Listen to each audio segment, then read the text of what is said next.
What we're doing today, we have a bunch of old knife blocks from the thrift store. This one was 99 cents, so we're using it first. The others were as expensive as $2.92.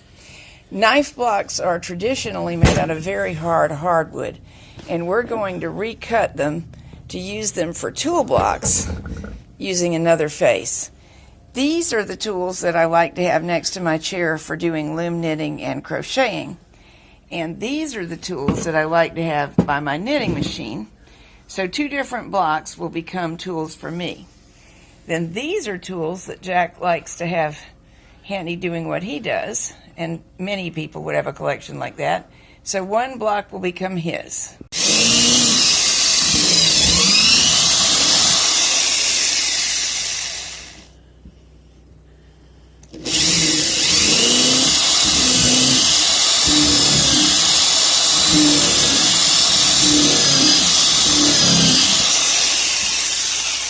Alright, so we have 4 small holes with the secondary bit after the pilot bit. I'm going to do the rest, and then I'm going to go to the 1/2 inch because the rest of the tools are slightly larger. Come back when I'm ready for those.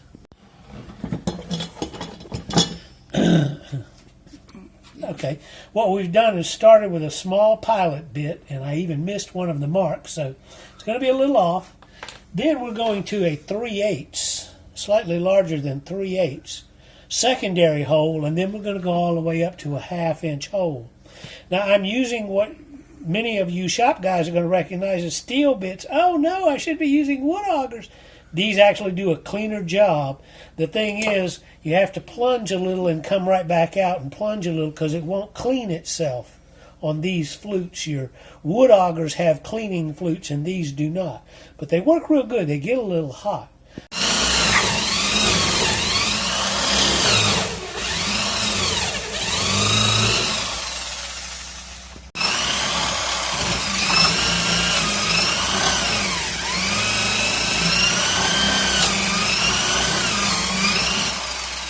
We had a little blowout while we were working on it. This piece came off. Well, darn, now I can't get it to come back off. It's just half of it. Just half of it, that's why. We're going to glue it back, but first I'm going to go ahead and do the cleanup with the steel wool. Remember, I marked this with pencil, and there's some fuzzies, and there's just age marks and wear and tear, and I think that the steel wool will clean all that up. Added a little anti-skid foot to this one, and this is just craft foam glued on. This is 3 layers of craft foam because it didn't sit quite even at the new arrangement. Now it does. And the Scotch tape is just holding the foam in place while the glue dries. And there's a little plain old pin cushion for this one.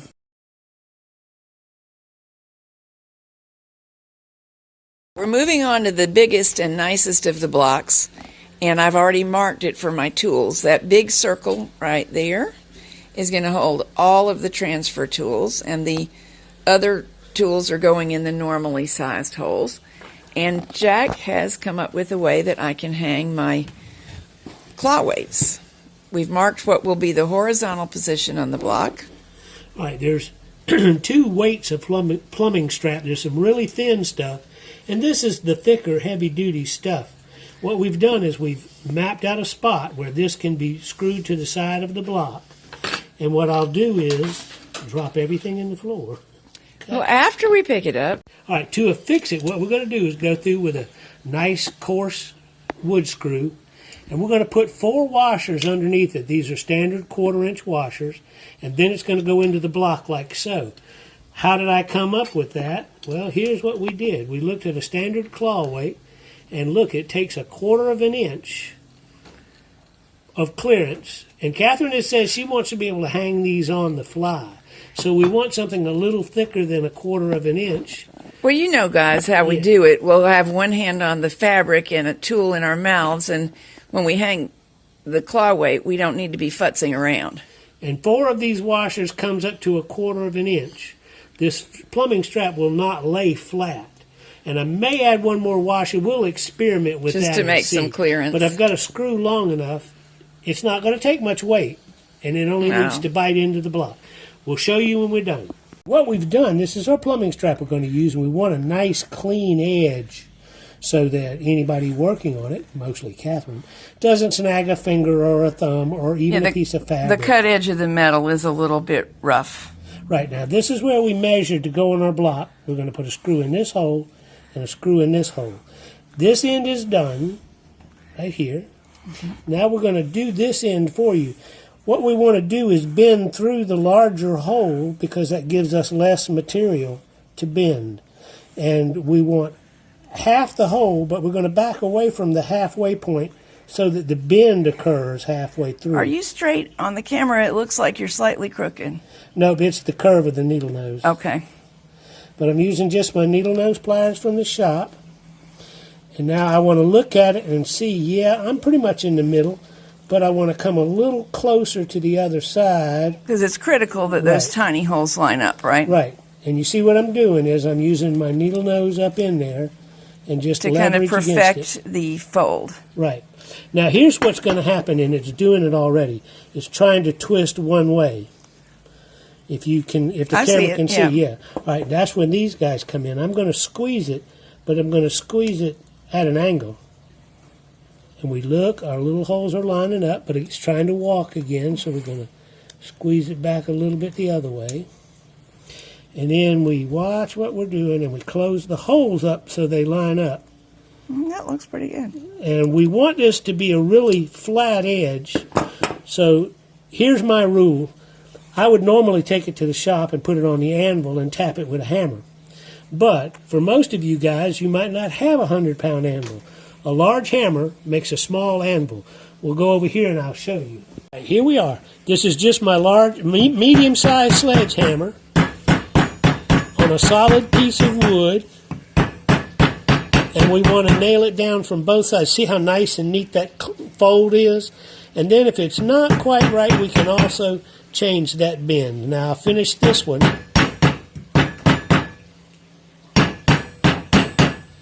And there we got a nice tight closure.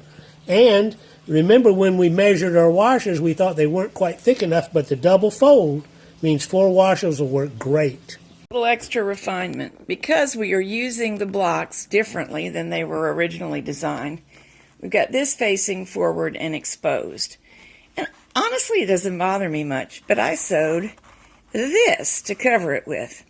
It's a little bit of a pin cushion on the bottom and a slot for your yarn needles and, what is that, double eye transfer tool on the top. This is not something you need. You could simply cover this area with a piece of craft foam or even a little piece of art dedicating it to the person you're giving it to, something like that. Serendipity, the original slots for the knives happen to hold a couple of the combs we use. And coming around, here's our weight rack. There's plenty of room here for not only the knitting tools I normally use, but a couple of screwdrivers, because you know we use those. And here is my end. I think this came out even better than the last one.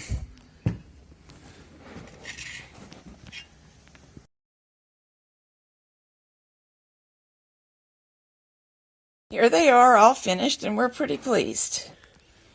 All right, what we've done with what any user of screwdrivers would do is put the longest shanks all the way through the wood block at the top. I had to have a slightly larger hole for each one of the flat tips. We can't see it. There we go. But I needed length for that guy. Yeah. And as we go down, we have 2 different sizes. We have my little small screwdrivers in one size hole and a slightly larger hole for the bigger screwdrivers. And you know what else would go in here is artist brushes. They would, yeah. Jack decided to use his block in the original orientation and just drill, because of the way it was made, in between the slots. Cool, huh? Works for me.